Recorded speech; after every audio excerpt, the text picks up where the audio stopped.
Hello, this is Mr. Edward Ejim Akwara, aka the 1 Minute Diplomat, making this video from the beautiful city of Abuja in Nigeria. As I had stated in my earlier videos, I had a divine revelation many years ago when I was living in the quiet Midwestern twin cities of Minneapolis, St. Paul. Actually, I had lived earlier in St. Paul, but had moved over to Minneapolis. I had moved over to St. Paul, where I was staying at this time when I had this divine revelation in a dream.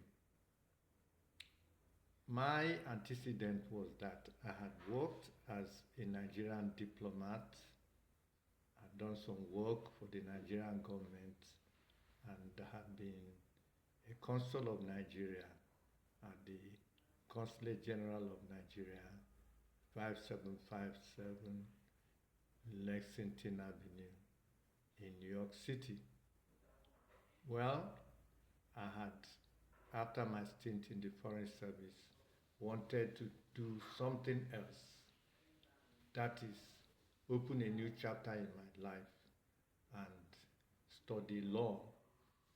My father had been a colonial court clerk, and as a kid, as a child, I traveled to almost all the major towns and I would say villages, districts, capitals of Idoma, because my father was a court clerk working for the Idoma Native Authority.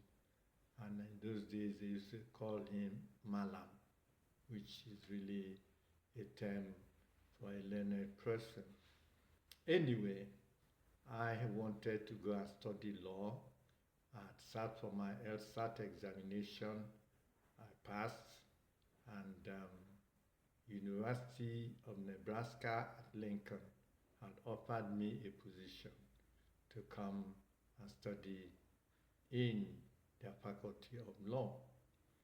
Anyway, I was preparing, I was looking forward to this new chapter in my life because, like I said, my father was a colonial court clerk and I was born literally in court.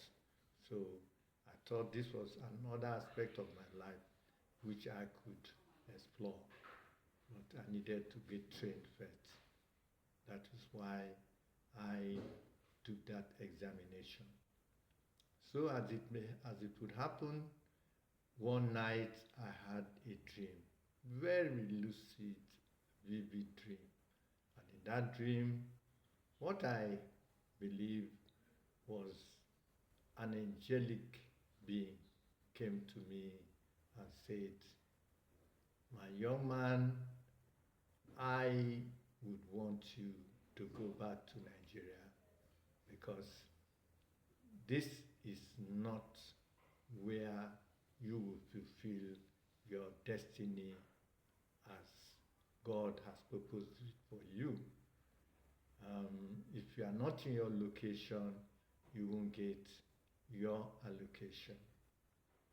As it may sound strange to many people in this part of the world who always look to America as a kind of El Dorado and who would stay in the United States, whatever the condition, whatever the circumstances,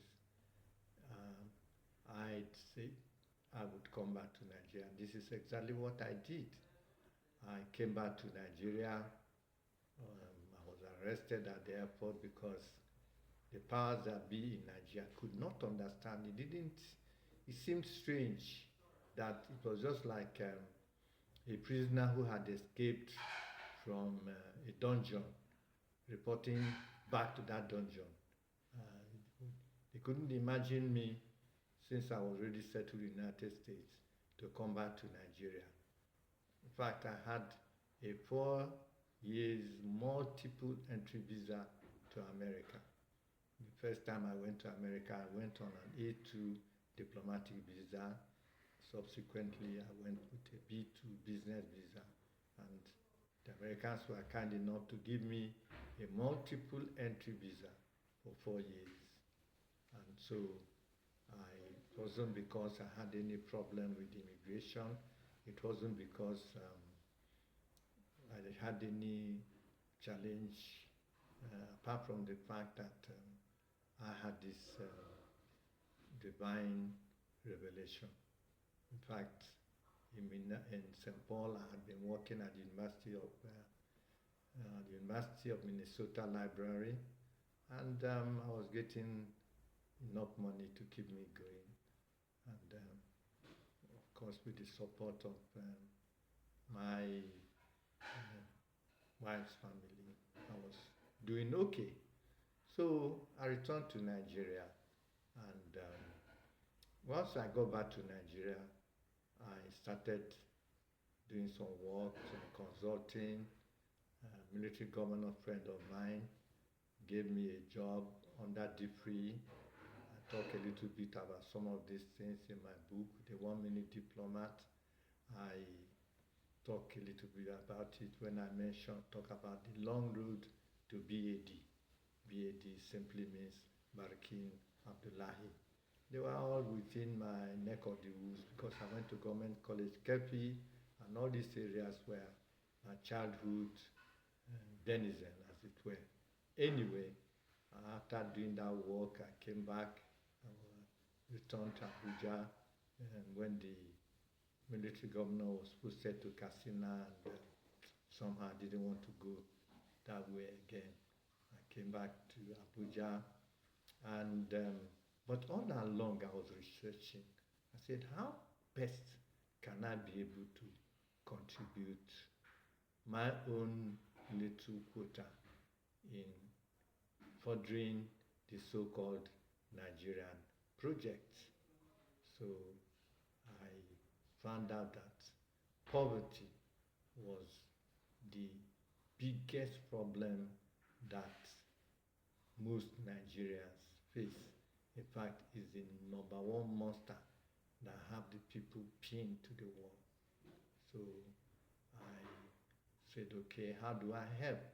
In my research into poverty, I discovered that poverty is more a mind issue, that people are poor not because of the lack of resources, but because of the way they think. In fact, as far as I'm concerned, Nigeria is the promised land with humongous resources.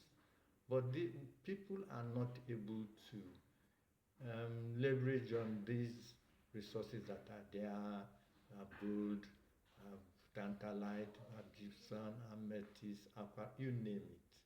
In fact, when I was in Kepi, like I said earlier in one of my videos, we used to stumble over some of these precious stones, like literally the stones of the books.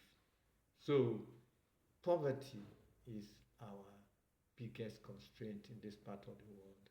And why is that so? Because of the way the people think. A poor man thinks like a poor man, and the poor man has bad habits. That's why sometimes we read about people who win lottery, and within a short spell, they've gone back again like the pig to wallow in the mire. And that's because even though they had the cash backing, as it were, they never change in their mentality. And the mentality is like a thermostat.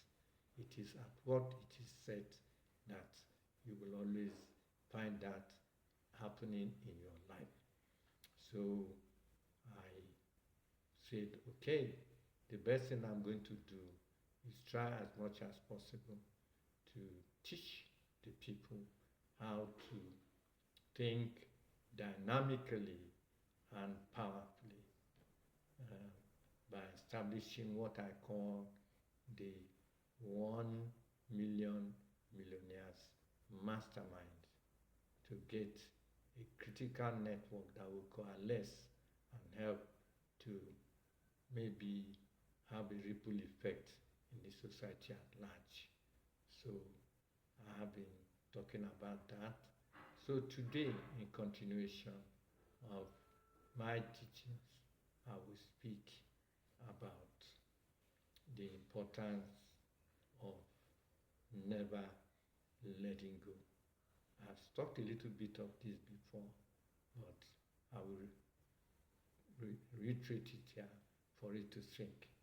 You know, as I am here now, if you know what I have been through in Nigeria, they've thrown me into the slammer, they've done all kinds of things, they seized my passport, they harassed me, they sent people, but I kept on soldiering on. I never lost hope. I never lost my courage. I kept on going. I kept on going. And at the end of it all, I wore them out. They got tired because I wouldn't give up. I wouldn't give up. So that was why I finally was able to write my book, The 1 Minute Diplomat, which is selling like hotcakes. And there are going to be some other spin-offs of what I'm going to do. So today, as I conclude this short video, I want to request that you subscribe to this channel and also share. You will understand later. I've been talking at length in general terms, because if you make your teaching too complicated, people will lose interest. But as time goes on, I promise you, you are going to have a blast of a time with me. Thank you very much. Bye for now.